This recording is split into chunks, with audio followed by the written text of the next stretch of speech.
Happy anniversary para po sa San Jose Church. Isang malaking kagalakan na umabot po sa 14th anniversary na ang ating pong minamahal na iglesia ng San Jose. Parang kailan lang mga kapatid, itinatag ang iglesia pong yan. Tayo po ay saksi, buhat sa panimula, hanggang sa paglaki, hanggang sa paglago, at hanggang sa mga sandaling ito. Isa pong kagalakan ang akin pong ipinaaabot sa inyo mga kapatid.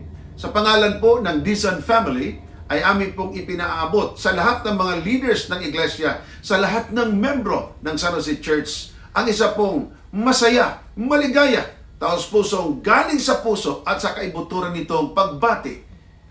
Happy anniversary po sa inyong lahat mga kapatid.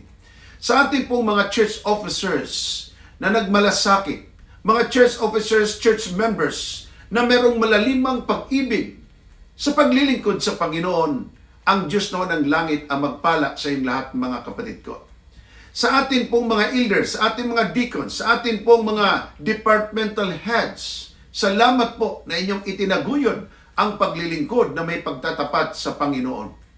Buhat sa panimula, ang iglesia pong yan, kung atin pong titinan, by faith, yan po'y naitayo. Isang iglesia buhat sa isang tent lamang. Ngunit mga kapatid ay nagkaroon po ng vision na makapagpatayo ng bahay-sambahan. Kung inyo pong makita, halos halublak lang lahat.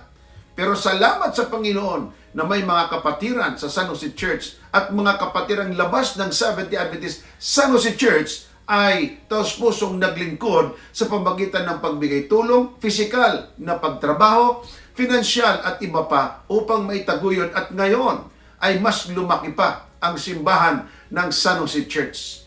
Isang kagalakan buhat sa puso ko at I'm proud sa inyong lahat mga kapatid sapagkat inyong itinaguyod ang gawaing paglilingkod sa ating Panginoon. Ang paglago ng simbahan o paglaki nito ay isa pong indikasyon na kayo lumalago sa pananampalataya. Sabi nga po ng Panginoon na dapat tayo lumago, hindi lamang mga kapatid sa mga material na bagay, kundi lumago lalo tigit sa espiritual na kalagayan. Sa Biblia mismo, atin pong makikita sa aklat ng mga awit 133:1, Behold, how good and how pleasant it is that brethren dwells together in unity. Pagka tayo nagkaisa, kayang-kaya. Pagka tayo po'y nagkaisa, magagawa natin ang parabagang imposible sa mata ng maraming mga tao. May mga tao akong naririnig mga kapatid noon pa man nung umpisang itinayo po yan ang sabi, ang San Jose Church ay hindi magpapatuloy, ang San Jose Church ay hindi lalago. Ang akin namang pilosopiya, nung atin pong inumpisan yan, kung ang Diyos ang nanukala, ang Diyos ay may kagustuhan, ang Diyos ay magpala, ito'y hindi pwedeng pigilan ng tao, kundi ito'y lalago at lalago ayon sa kalooban ng Diyos, ayon sa kagustuhan ng Diyos, at ito ngay lumago at saksi kayo. Ako'y natutuwa sa mga maliliit na mga bata pa nung araw na ngayon ay mga dalaga at mga binata na, lalo tigit ang iba'y mga ikinasal na nga dyan sa iglesyang yan. Isang kagalakan mga kapatid ang namumutawi sa aking puso at kaisipang ako ay galak na galak at ipinagmamalaki ko po kayong lahat.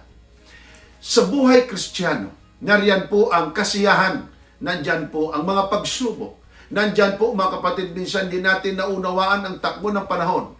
Isang bagay lang, lagi kong dalangin sa Panginoon, sa napakaraming pagsubok ng buhay, na huwag tayong tumalikod at makalimot sa Diyos. Sa paglilingkod ay dapat magpatuloy. Sa mga pagsubok ng buhay, dapat tayong magtumibay. Tandaan po ninyo, si Satanas ay hindi na niya sinusubukan ang kanyang mga anak, ang kanyang mga lingkod, ang kanyang mga kampon kung baga. Ngunit ang mga hindi pa kanyang sinusubukan, kanyang tinutukso, kanyang sinasaktan, dinidiscourage at iba pa. Patunay lamang ito pagka nakakaranas ka ng ganon na ikaw ay hindi po sa panig ni Satanas. Tandaan niyo mga kapatid, ang iglesia niyaan ay tinatag ng Panginoon. At isang bagay na akin pong pinasasalamatan sa dakilang Diyos na hindi niya kinalimutan ang Seventh Day Adventist Church ng San Jose. Isa rin pong kagalakan sapagkat malapit sa aming bahay ang simbahan pong yan. Saksi kami, saksi tayo sa paglaki ng simbahang yan, sa paglago ng simbahang yan. Dati-rati mga kapatid, aking inisip, lalago nga kaya ang iglesyang ito sapagkat malayo po mga kapatid galing sa highway. Malayo galing sa mga ibang mga simbahan. Ngunit ang iglesia po niyan, ating makita at saksi tayo na napakaganda, lalo tigit pinalaki at mas pinaganda pa. Ang Diyos nawa ng langit ang magpala na sino man ang maging officers ng iglesyang yan sa taong darating at sa marami pang mga taon ay lalo po niyong mahalin, tangkilikin at paglingkuran ang iglesyang namamayagpag sa biyaya ng Panginoon na atin pong pinaglilingkuran. Kahit kami mga kapatid ay wala dyan, ang amin pong mga puso ay lagi pong taglay ninyo. Ang amin pong mga espiritu ay lagi pong nasa inyo sapagkat kay laging laman ng amin pong mga dalangin araw-araw. Isinasama po namin kayo sa dalangin. Kayong mga kapatid na meron pong mga pagsubok sa buhay na mga dinanas, mga pagsubok na kumbagay, tingnan mo'y parang nag-uumapoy at nagbabagang mga pagsubok. Tandaan po ninyo, bawat pagluha, bawat kalungkutan, hindi po yan, hindi sabing pinapansin ng Diyos. Lahat pong yan ay napapansin, nakikita ng Diyos. Lahat pong yan ay meron pong kahulugang tibay sa pananampalataya. Marami tayong mga kapatid dyan na sinubukan ng panahon. Marami tayong mga kapatid dyan na lumuha sa marami ng pagkakataon. Ngunit ang inyong pagluha ay sinuklian ng Diyos ng katatagan sa pananampalataya. Lalo tigit, pananampalatayang magdadala sa atin sa buhay na walang hanggan. Mga kapatid ko, again, happy anniversary.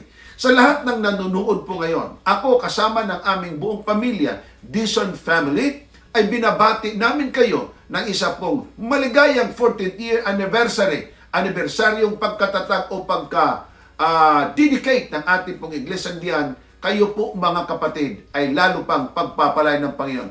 Magpatuloy lang po sa pananampalataya. Huwag manghina, bagkus magtumibay.